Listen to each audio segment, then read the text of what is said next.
rero niba mutambaye imodoka ngomba kugenda mu mukuru w'igihugu nkuko namwe muzo tukabakira mfite ambasade yacu hano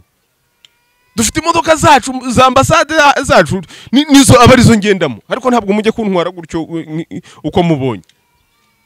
umukuru w'igihugu n'umukuru w'igihugu hari abantu bavuga bati noneho rero icyo kintu jewe cyambabaje cyane u Rwanda turirata ko tuyoboye Commonwealth sibyo si ibintu ejo bundi twishimiye ntitwakiriye n'inama yayo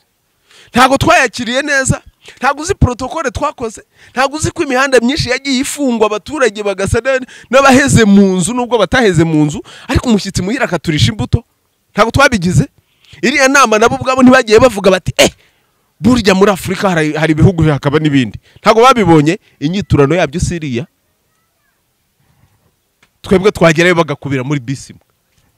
twebwe twagerayo bakatwicaza mu gisare wajya kureba umukuru waje wicaye ugahengereza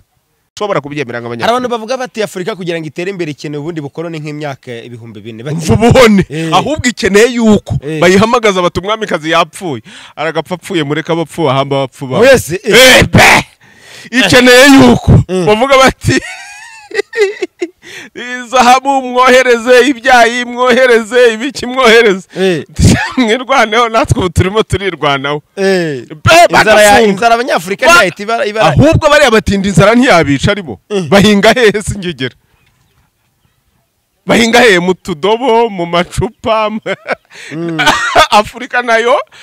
ikiyicira ibyari bikikije by'umwimerere ibintu yashoboraga kwifashisha nayo igasigara ihinga mu macupa no mu mifuka ngo ubwo yateye imbere uzabona abantu babyirata kandi mwari mufite ubutaka murimo gupfusha ubusa mufite ubutaka za kiliziya n'amadini yabo byabatwaye uzareba amahegitari n'amahegitari bafite mufite